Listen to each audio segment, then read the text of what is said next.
Derek Lawson had spent his entire life working his way up in the banking industry. He wasn't born into wealth. He didn't have connections that smoothed his path. Everything he had, he built from the ground up, starting as a part-time teller in college, grinding through long hours and dealing with impatient customers while balancing coursework. He knew what it meant to work behind the counter, to clock in and out, and to worry about making ends meet. That's why, even after becoming the CEO of Ashford National Bank, he refused to sit in a corner office and make decisions based solely on reports and numbers. A spreadsheet didn't tell you what was really happening in your branches. The real story lived in the break rooms, in the quiet conversations between employees, in the exhausted sighs at the end of a long shift. So every few months, Derek went undercover. No suit, no title, no corporate entourage. Just a man walking into his own banks as a regular customer. Most of the time he found small issues, long wait times, an employee struggling with the software, a customer service rep who looked like they could use a break. But every now and then he saw something that shook him. Tonight, he chose a small branch in Columbus, Ohio. It wasn't struggling, according to the reports. Profits were steady, customer satisfaction scores were solid. On paper, it was just another ordinary location. But numbers didn't show you everything. Derek walked in wearing a navy blue button-down, sleeves rolled up, and a pair of jeans. He looked like any other customer, stopping by after work. The bank had that early evening quiet, just a handful of customers finishing up transactions before heading home. The lighting was a little too fluorescent, the air conditioning a little too cold. Behind the counter, tellers handled deposits and withdrawals with the efficiency of people who had done it 1,000 times before. A middle-aged man in front of him fumbled with his debit card, trying to explain something to the teller. The young woman behind the counter smiled politely, but there was tension behind her eyes. Derek glanced around. A manager in a stiff grey suit hovered near the back, watching the interactions closely. Something about his posture was off, not just observant, controlling. But Derek didn't have time to analyze further, because that's when he heard it. A soft, muffled sound coming from the hallway to the left. He barely noticed it at first, but when the customer in front of him finally moved along, the sound became clearer. Someone was crying. Not loud, not dramatic. A quiet, stifled sob, the kind you let out when you're trying not to break. Derek turned slightly, following the sound with his eyes. The break room door was slightly ajar, and inside he caught a glimpse of a young woman, her head bowed, fingers gripping the edge of the table like she was trying to keep herself together. Another employee stood beside her, speaking in hushed tones. Derek didn't know her, but the look on her face hit him like a punch to the gut. Something was very wrong. But the question was what? And that's when Derek decided he wasn't leaving until he found out.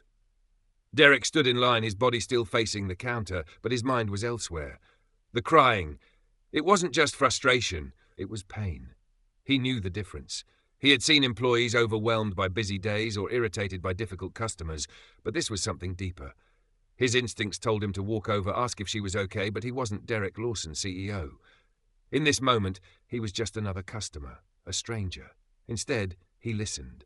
The other employee, a young man, maybe mid-20s, kept his voice low, trying to console her. Derek caught fragments. "Jasmine, you can't let him. He doesn't own you." Jasmine, that was her name. Her response was nearly a whisper, but Derek picked up the defeat in her tone. "What choice do I have?" she said. "He's already made it clear. If I don't do what he says, I'm gone." Derek's jaw tightened. His first thought, a customer issue. Maybe someone had harassed her. Banks saw their fair share of entitled customers who thought they could talk down to tellers. But the way she said it, "If I don't do what he says," that wasn't about a customer. That was about someone inside the bank. Before he could think further, the teller in front of him called out, "Sir, I can help you over here." Derek turned and walked up, offering a polite smile. The young man behind the counter, Kenny, according to his name tag, looked fresh out of college. "How's your day going?" Derek asked, keeping his voice light. Kenny hesitated just for a second.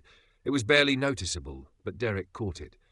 "It's been good," Kenny said, forcing a smile. "How can I help you today?" Derek pulled a deposit slip from his pocket, something he always carried when doing these undercover visits. Just need to make a deposit. Kenny took the slip and entered the account number into the system, but Derek could see it. The tension in his shoulders, the way his fingers hovered over the keyboard before typing. He was distracted, on edge. Derek glanced at the manager near the back of the bank, the one with the stiff posture and the constant surveillance.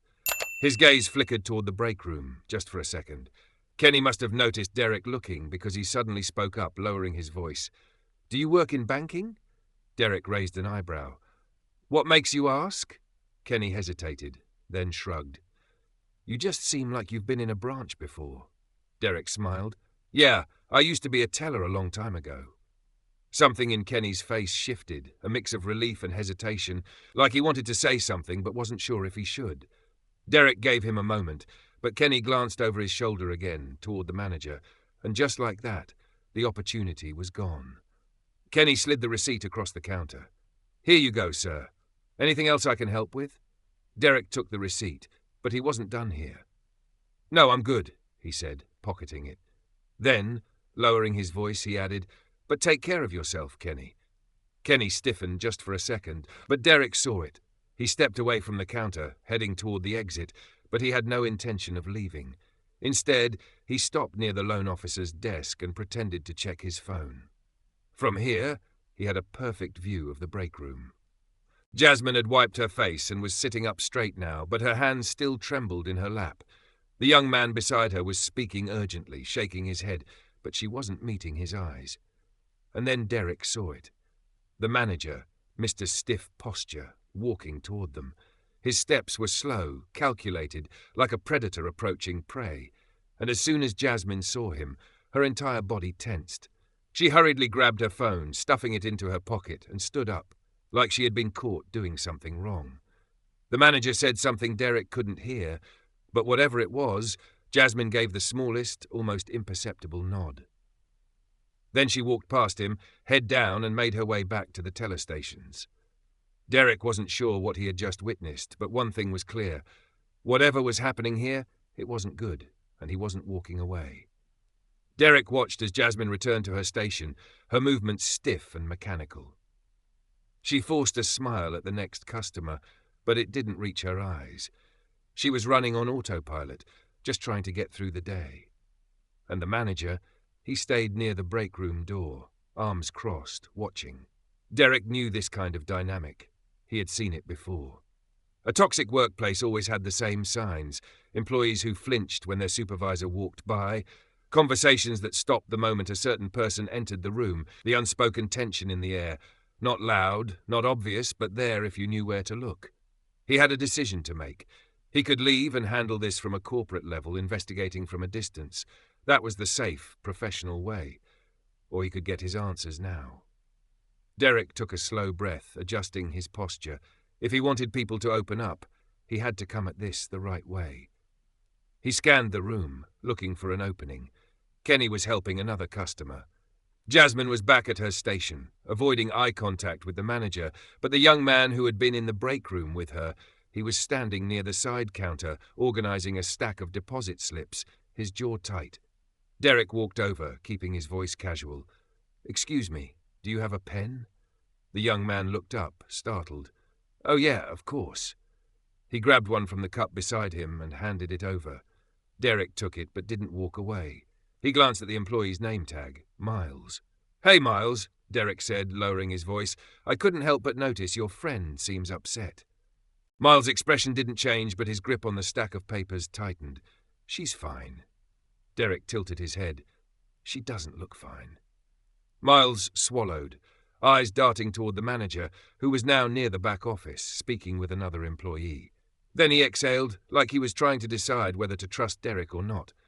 "She's not fine," he admitted, voice barely above a whisper. Derek leaned in slightly. "Is it a customer issue?" Miles hesitated, and that pause told Derek everything.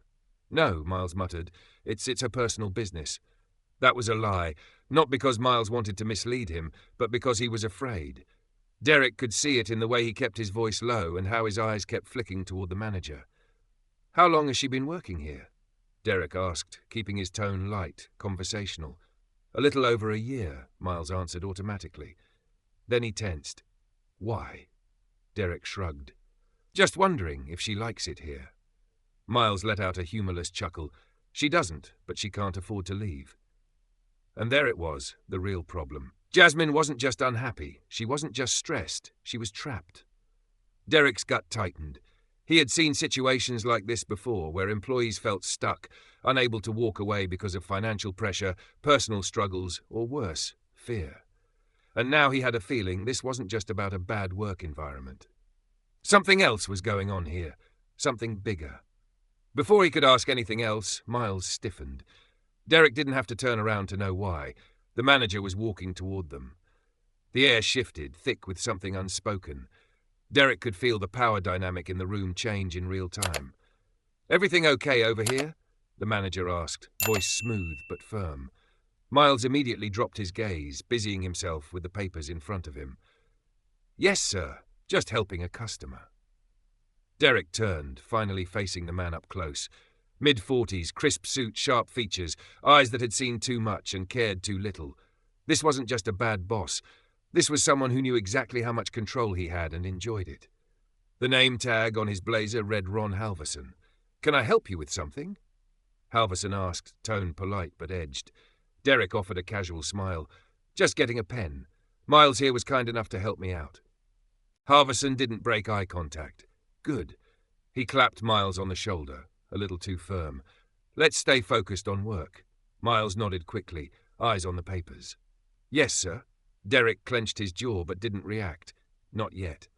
He thanked Miles and stepped away, feeling Halverson's eyes on him the entire time. As he made his way toward the door, his mind was already made up. He wasn't leaving, not until he found out exactly what was happening in this bank. Derek stepped outside, letting the evening air cool his frustration. But he wasn't leaving. Not yet. He walked toward his car just far enough to make it look like he was done with his business, then leaned against the hood, pretending to check his phone. In reality, he was thinking hard. Something wasn't adding up. Jasmine was terrified, Miles was hesitant, and Halverson, that man had the look of someone who thrived on control. Derek had dealt with plenty of bad managers before, but this was different. This was calculated. If he wanted real answers, he needed to talk to someone who wasn't afraid. And then, as if the universe was working in his favor, Kenny stepped outside. The young teller from earlier was standing near the side entrance, scrolling through his phone, probably on a break. Derek made his move. He walked up casually, hands in his pockets. "Long day?" Kenny looked up, startled, then relaxed when he recognized him. "Yeah, Fridays are always busy." Derek nodded. "Mind if I ask you something?" Kenny hesitated but shrugged. "Sure." Derek kept his voice light. "Your branch manager, Halverson, what's he like?" Kenny's expression darkened. It was quick, just a flicker, but Derek caught it. "He's strict," Kenny said carefully. "Likes things done a certain way." Derek tilted his head. "That normal for managers?" Kenny exhaled, looking around as if checking for eavesdroppers. Then he lowered his voice. "He's not just strict, he's—" Kenny struggled for the right word. "He pushes people hard, especially Jasmine." Derek folded his arms. "How so?" Kenny hesitated again, like he was debating whether to say more. Then, in a voice barely above a whisper, he said something that made Derek's stomach turn. "He makes her stay late alone." Derek's muscles tensed. "She's the only one?" he asked, keeping his voice even. Kenny nodded. "Yeah. And he's always talking to her like she owes him something. I've seen it, man. The way she tenses up when he calls her into his office, it's not normal." Derek's grip tightened around his arm. He had seen this before. A manager who played power games with employees, singling out the vulnerable ones, making them feel like they had no choice but to obey. "She ever say anything about it?" Derek asked. Kenny shook his head. "No, but she doesn't have to. We all see it." Derek let out a slow breath. Now he wasn't just dealing with a toxic boss. He was dealing with a predator. And that changed everything. "Thanks for telling me, Kenny," Derek said, patting him on the shoulder. "You're a good guy." Kenny gave a half smile, but still looked uneasy. Derek turned, glancing back at the building. Jasmine was still inside Vogue, still under Halverson's control. And now Derek knew exactly what he needed to do. Derek wasn't waiting, not when he had seen this pattern before. He had climbed his way up through the banking world, and he knew how easy it was for a man in power to twist the system in his favor. The employees under Halverson's control weren't just uncomfortable, they were afraid. And Jasmine, she was at the center of it. Derek pushed open the glass doors and walked back inside. The bank was quieter now, fewer customers, fewer witnesses. But Halverson was still there, standing near the teller stations, scanning the room like he owned it. Derek's footsteps were steady as he crossed the lobby. He didn't stop at the counter. He didn't hesitate. He went straight for Jasmine. She was mid-conversation with a customer, her voice mechanical, her hands steady, but her eyes looked hollow. She saw Derek approach and tensed slightly, like she expected trouble. "Excuse me," Derek said, just loud enough for the customer to hear. "I need to speak with you for a moment." Jasmine blinked, confused. I'm with a customer." "Sir," the older woman in front of her gave Derek a sharp look. "She's helping me right now. You can wait." But Derek kept his eyes on Jasmine. "It's important." She knew. She swallowed, apologized to the customer, and stepped away from the counter. Halverson noticed immediately.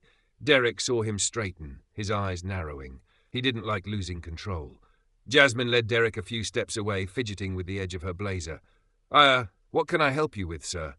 Derek took a slow breath. Now was the moment. "I know what's happening," he said, keeping his voice low. "You don't have to say anything. I just need you to know you're not alone." Jasmine flinched for a second, just a second. She looked like she might break, but she didn't. She shook her head, smiling tightly. "I don't know what you mean." Derek wasn't giving up. "Halverson, the late shifts, the way he treats you, I know it's not okay." Jasmine's fingers curled into fists. Fear, that's what this was, and fear meant she thought there were no options left. "I can't," she whispered. "You can," Derek said firmly, "and you will, because I promise you, he's not untouchable." That's when Halverson walked over. "Is there a problem here?" he asked smoothly, eyes flicking between them. Derek turned to him, keeping his expression neutral, just having a conversation. Halverson's smile didn't reach his eyes. "Well, Jasmine has a job to do. She doesn't have time for private discussions." Jasmine froze at the word private. Derek didn't miss it. "Actually," Derek said, "I think we should have a conversation right now." Halverson swallowed hard, his posture stiffening as he tried to regain control. "Sir, if there's been any misunderstanding," Derek cut him off. "There's no misunderstanding. I've seen enough." His voice was calm, but there was steel behind it. Jasmine's hands trembled at her sides, but when she looked at Derek, there was something new in her expression. Hope. Halverson's eyes darted around the room, calculating. "If you'd like, we can discuss this in private." "No," Derek said firmly. "We'll talk right here." Miles exhaled sharply, barely hiding his satisfaction. Kenny crossed his arms, stepping closer. The rest of the employees didn't speak, but their eyes said everything. They were done being afraid. Halverson forced a tight smile. "I assure you, sir, I run this branch by the book." Derek tilted his head. "Do you?" He let the question hang in the air before turning to Jasmine. "Do you feel safe here?" Jasmine hesitated, her lips pressing together. Then, for the first time since this confrontation began, she lifted her chin. "No." Her voice was quiet but strong. Derek nodded. That was all he needed. He turned back to Halverson. "You're done here." Halverson stiffened. "Sir, I want your office keys and your badge now." Derek held out his hand, leaving no room for argument. For a long moment, Halverson didn't move. His jaw tightened, his hands clenched. Then, with no other choice, he reached into his pocket, pulled out his keys and ID, and placed them in Derek's waiting palm. The weight of it all seemed to crash down at once. Jasmine let out a breath she hadn't realized she was holding. Miles and Kenny exchanged looks, barely hiding their relief. The rest of the employees stood a little taller. Derek met Halverson's eyes one last time. "Security will escort you out, and don't bother coming back." Halverson's face was red with fury, but he didn't argue. He turned sharply and walked toward the exit, shoulders rigid. As soon as the door shut behind him, the tension in the room shattered. Jasmine let out a shaky laugh, covering her mouth. Miles grinned. Kenny muttered, "Damn." Derek turned to the employees. "We're going to fix this place, starting today." For the first time in a long time, the bank didn't feel like a prison. It felt like a fresh start. "You and I need to talk in your office," Derek said, his voice steady but firm. Halverson opened his mouth, then shut it.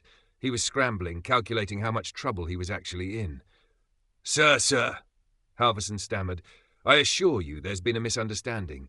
If you'd just give me a moment to... Derek didn't move, didn't blink. Your office. Now. Halverson swallowed hard, his confidence cracking. He turned stiffly and led the way toward his office. Derek followed, but before stepping inside, he turned back to Jasmine. Stay here, he said gently. This won't take long. Jasmine barely nodded, her hands trembling at her sides. Derek stepped inside the office and closed the door behind him. Halverson took a seat at his desk, trying to pull himself together. He let out a forced chuckle, shaking his head. I have to say, sir, I didn't expect to see you here tonight. A bit unusual for the CEO to visit a branch without notice. Derek leaned forward, resting his hands on the desk. You know what else is unusual? He said, voice low. A branch manager abusing his power to intimidate his employees. Halverson flinched. I don't. I know what you've been doing, Derek interrupted. I know about the late-night shifts. I know about the way you treat Jasmine, and I know you think you can get away with it. Halverson's face paled. Sir, I assure you I have always conducted myself professionally if there have been any misunderstandings. Save it, Derek snapped. He wasn't here for excuses. He reached into his pocket and pulled out his phone. With a single tap, he played back the recording. Jasmine's voice, raw and shaken, came through the speaker. If I don't do what he says, I'm gone. Then Miles's hushed response. Jasmine, you can't let him. He doesn't own you. The colour drained from Halverson's face. You should have known better, Derek said, his voice colder. You've been playing this game for a long time, haven't you? Preying on the employees who need this job the most, making them feel trapped. But let me be very clear. You just ran out of time. Halverson's hands trembled. Please, I can explain. Derek straightened. No, you can't. He pulled out his phone again, this time dialing corporate HR. You're done, Derek said simply. You will never work in this industry again. Halverson sat there, frozen, as Derek stepped toward the door. His power was gone, and Derek, he wasn't done yet. When Derek walked out of the office, the tension in the lobby was thick. Jasmine, Miles, Kenny, everyone was waiting. Derek took a breath, then looked directly at Jasmine. He's gone, he said softly. You're safe. Her lips parted slightly, her breath catching, disbelief, relief. Then, for the first time that night, her shoulders relaxed. Miles let out a slow exhale. Kenny looked stunned. Other employees exchanged glances, as if they weren't sure whether to believe what they'd just witnessed. But Derek knew this wasn't the end. He turned to the team. You've all been working under someone who didn't deserve his position. That changes now. Jasmine wiped at her eyes, swallowing hard. What happens next? Derek gave her a small, reassuring smile. You tell me. Jasmine stared at Derek, processing his words. You tell me. For the first time in over a year, she felt something unfamiliar. Control. She glanced at Miles, who was still in shock, and then at Kenny, who gave a small, hesitant nod. They were all waiting for her to speak. Jasmine took a shaky breath. I don't want anyone else to go through this. Not here, not anywhere. Derek nodded. And they won't. He turned to the rest of the employees. From now on, this branch is under direct review. We'll be making changes, not just replacing Halverson, but making sure no one else like him gets this kind of power again. The room was quiet, but the weight of his words settled in. Then Miles spoke up. Sir, I don't mean to overstep, but this isn't just about Halverson. Derek's gaze sharpened. Go on. Miles hesitated, but then he took a step forward. His voice was stronger now. The way things work here, it's not just one bad manager. The pressure, the way we're treated, the fear of speaking up, it's bigger than just this branch. Kenny nodded in agreement. A lot of us feel like we have no choice but to put up with it, because the second we complain, we're out of a job. Jasmine looked down, guilt flickering across her face. I wanted to leave so many times, she admitted, but I couldn't afford to, and I thought maybe this was normal. Derek's jaw tightened. This was why he went undercover, not because of numbers, not because of performance reviews, but because the real problems were the ones hidden beneath the surface. He took a deep breath. This stops today. Everyone watched him, waiting for what came next. I don't just want to fix this branch. I want to fix the system, and I'll need your help to do that. That means transparency, That means trust. That means if something is wrong, you speak up. Jasmine still looked uncertain. And if we do, will anyone actually listen? Derek met her eyes. I will. Jasmine studied him for a long moment. Then, finally, she nodded. For the first time that night, she looked like she believed it. An hour later, Derek sat in his car, watching the employees slowly lock up for the night. Jasmine walked out with Miles and Kenny, the three of them talking quietly.